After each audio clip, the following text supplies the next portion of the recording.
Morning, everyone. How are we doing today? It is Sunday, November 8th, and this is, of course, your daily financial news.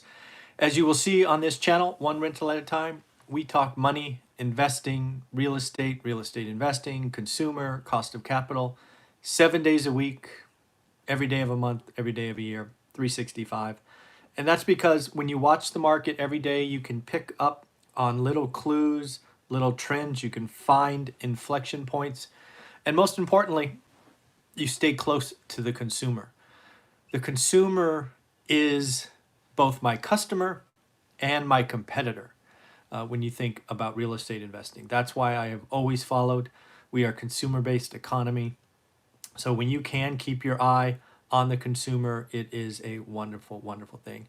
If you are a frequent viewer and subscriber of the channel, I want to wish you a very good morning. Thank you for all the support. Many of you join me every day at 7:30, and I want to thank each and every one of you for that. That is wonderful. And if you catch this on replay, equally, thank you very much for the support. But no, at least 6 days a week, we do this at 7:30 a.m. Pacific. Usually on Thursdays, I have to do it a little early because we have an expert interview that's scheduled at 7:30. So again, thank you, thank you, thank you. Couple quick announcements before we get into what I'm watching today on Sunday. First and foremost, we are just on the cusp of 1,000 students in my 2 courses on Teachable. You can find them links below or on my website, one rental at a time. Again, I have a free course. It's about 3 hours of material, kind of who I am, what I do, all of that. And then, of course, the best thing I've created, how to get started one rental at a time, is only $199 and gets you all the extras, the Saturday phone calls, the Facebook group, all of that stuff. So it's pretty cool to see. It's almost 1,000. Just I think it's 8 or 9 students from 1,000 total.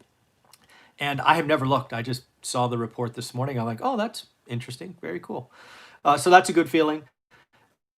Second, I wanted to let you know that if you thought about getting my course before, you might want to do it soon because I am sketching out adding a section to my course. So if you are a student of mine, no charge to you. It's going to come free when I post it. I'm not going to create a separate course. That's not who I am. It's going to be called Raising Private Money or Private Money 101. Just like the rest of the course that is already there, it's going to be my experience. Will it be an exhaustive private money and all inclusive? No, but it will be how I've raised multiple millions of dollars twice in my investing career. It will all be there. If you are a student, no charge. It'll be there. My goal is by January 1. I'll hopefully beat that, but you can count on January 1. And if you haven't bought it yet, you might want to buy it now because it's a pretty good chance I'll raise the price depending on how much content and extras I put in there. So again, if you are a student, you're paid for it, no extra charge. If you thought about it, you might want to get it now before the price potentially goes up January 1st because I've added more material and a whole brand new section. And then third, the thing that I've been playing with the most, and you may have seen these videos the last 2 weeks, is I'm really trying to get at the foundational elements of financial freedom. A lot of this channel, a lot of YouTube channels talk about, passive cash flow and the FIRE movement and all of that. But I think we missed the point of looking at your family's budget or your budget and really understand what is going on because you can't get to financial freedom until you know where you are. So I've been working on that for the last couple of weeks, several hours a day. I'm very likely going to launch another course. It'll be relatively cheap. I'm going to aim for $50 because I want it to help people. But basically it's going to be, how do you understand where you are? How do you understand where you're going? How do you not think price but think time? Again, I'm sketching it out and building it right now. So that is something else that I'm excited about. And again, we've got to make talking about money and investing a family discussion. So that's really what's gotten me thinking here is, if I was a teenager, what did I hope my parents talked about? And if I was a young adult getting after this, or I wanted financial freedom, where do I start? That's what this course will be on. So look for that. Again, targeting, that one's probably before Christmas. But again, it's fun to think about things that we could do together. So on to the daily financial news. Again, Sunday, November 8th. What I'm looking at, first and foremost, 30-year mortgage. I caught this morning, set a record. 2.78. Got to be owner occupant, got to be good credit, all that stuff, but still, 2.78%. I got a note from a buddy of mine. He got a 2.5% mortgage, 30-year fixed. Owner occupied, good credit, good down payment, but still 2.5%. My God, that's crazy. We'll be looking at McDonald's. We talked about kind of McDonald's being a key earnings next week. It comes out tomorrow. I'm going to be really looking for what is McDonald's signaling about small, medium business? Because McDonald's is likely going to highlight its digital growth. It can make technology investments that maybe your mom and pop bakery or mom and pop coffee shop can't. We're going to talk about they're going to talk about new restaurant designs and maybe drive-throughs. Again, the big are getting bigger. That is something that has been pretty unfortunate in this crisis. And then lastly, what is really going to be intriguing for me is how is McDonald's changing their menu? I think it was about 60 days ago or so on these daily shows, we talked about McDonald's adding what I would call bakery goods, apple fritters and I don't know, some other stuff. But again, what are they doing to add to breakfast because coffee shops are closing? What are they doing to their lunch and dinner menus to perhaps compete with Popeye's chicken and things of that nature? Where is McDonald's going? McDonald's and Starbucks and a few of the gorillas, they are going to grow. They are going to invest now so they get bigger and they push out others. It's probably what they should do, but they are going to go after it. I found a bunch of articles about rent here this morning, and a couple of things shocked me. If you've been following the channel for any length of time, you're tired of me talking about New York and San Francisco. There's actually three areas of the country that are seeing significant rent drops. San Francisco, New York, we'll just below those right away. So San Francisco down 23.4 across all rentals. And New York, where are you? Down 17%. We've talked about it. It's getting worse. Watch out. So move those aside. Something I didn't realize is Texas. Texas has the two largest rent drops. And these are obviously oil and gas related. But Odessa, Texas, down 35.2%. 35%. Oh my God. And then Midland, Texas, down 29.8%. My guess is if you were looking for some cheap Texas properties, you might want to go to Odessa or Midland, Texas, probably April, May, June, because what is that? An average of 33%. So let's do the math on that. So if you had a $1,500 rent, it's now $1,000. Oh my God. Oh my God, that's bad. And then the second one that's equally interesting because I live here is the Silicon Valley, the Bay Area, has seen significant rent drops. Mountain View down 21.1%. That's actually where I'm currently sitting. I'm in the city of Mountain View. Sunnyvale, California, where I grew up, down 19.3%.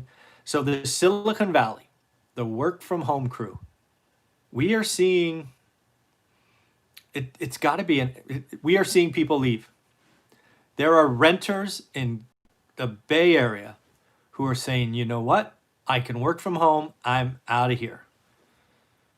This is why you see Boise and you see Phoenix and you see Dallas and you see Denver exploding real estate prices and inventory so low. So the Bay Area might be in more trouble than we want to admit. Again, 20% rent drop. So in the Bay Area, for example, it's not uncommon to have a $6,000 rent payment for a house. So a 20% drop on that's $1,200. So now it's $4,800. And boy, let's tell you, our real estate prices are expensive. So a 20% drop in rent, probably turns that negative cash flow. That becomes an alligator. And we're heading into the winter, kind of the slow season. So these rent drops may get worse from here. And then finally, I wanted to talk to you about what I am and I am not concerned about in Q4. So let's just be clear. This is November and December. This is not 2021. This is not first half, not second half. But what am I concerned about for the remainder of 2020, and what am I not concerned about? What order? Well, yeah, I guess I'll go what I'm not concerned with. What I am not concerned with is the forbearance numbers. The forbearance numbers and how many people are in or out or extended. That's a 2021 challenge issue, not a 2020 thing to look at. I am not concerned about interest rates rising, right? They've set records. We've kind of started this video with that. And again, 5.7% of active mortgages are in forbearance. All those numbers are interesting, but they are not my concern for Q4. Again, the next, 7 weeks. What am I concerned about? Bankruptcy filings, both corporate and individual. I've been really trying to figure out what dominoes I can look at to look for early indications, because I don't think we're going to see it in housing. I don't think that is going to prove to be the early indicator. I think one of the things that will be interesting is bankruptcy filings. When does that take over, right? Because there's a lot of people, especially in Vegas. It was one of the articles that gave me the idea. Vegas has had a great reduction in bankruptcy filings because all these people were flush with cash because of the CARES Act. They're all expecting significant bankruptcies by the end of the year. There's, thousands of dollars in debt and all of those things. Another thing I'm very concerned about is long-term unemployment. Long-term unemployment kicks in at the 27th week. Right now, we're adding, I think it was 600,000 or maybe it was 500,000 last week. That's a rolling trend that's only going to get worse. Right now, we're just shy of 4 million people have been unemployed for at least 27 weeks. And if you roll this back, that number is likely to grow. And that's important because when they roll to that 27th week, they fall off of the U3 unemployment number, which is that 6.9 we talked about on Friday. Next, women leaving or dropping out of the workforce. It's pretty clear that there are childcare issues going on right now. And right or wrong, whatever, a lot of that burden has unfortunately fallen on the ladies, the women, and that is unfortunate. We've made great strides over the years, and now to see this health crisis pull that back. And again, that's important because it impacts the unemployment number. We lost, where's my numbers? We lost over 800,000 ladies from the workforce because they stopped looking for work, and now they're stay-at-home moms for I'm not sure what to call it, stay-at-home, moms, right? Yeah. That is interesting. I am concerned about local and municipality shutdowns. I mean, just to see what is going on in Europe has to give you pause. The fact that we seem to have a rising case count seems to give you pause. I certainly hope we don't have to go that direction. I'm not one for those. But I'm not a governor. I'm not a mayor. I don't make those calls. But I don't think it's out of the question to think about.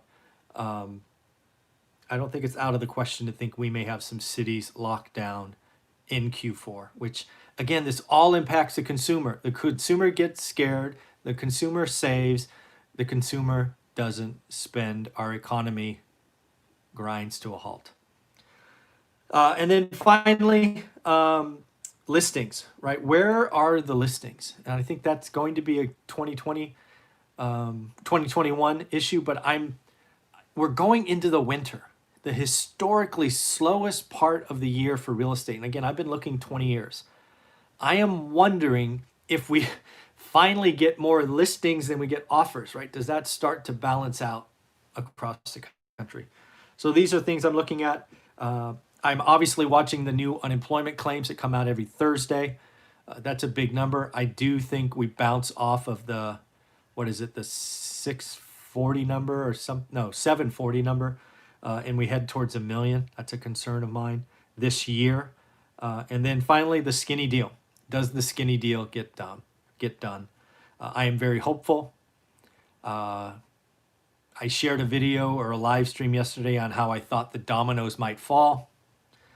But the skinny deal, I hope it gets done, because if it doesn't, we're in for something. So at the end of the day, that's what I have for you. It is Sunday, so I've already got my goals spreadsheet ready. I've got a couple other surprises for you ready to record, so you can look for more content. If you like what we do here, we just talk money investing. We're not going after any YouTube algorithms. Go ahead and hit subscribe, hit like. I was actually pretty disappointed yesterday. We only had 10 new subscribers, which is the low for me in several months. Maybe everybody was watching election stuff. I don't know, but I felt like I let you guys down when I saw that. So at the end of the day, give me a thumbs up, leave comments, subscribe, share, and have a wonderful, wonderful Sunday. Bye-bye.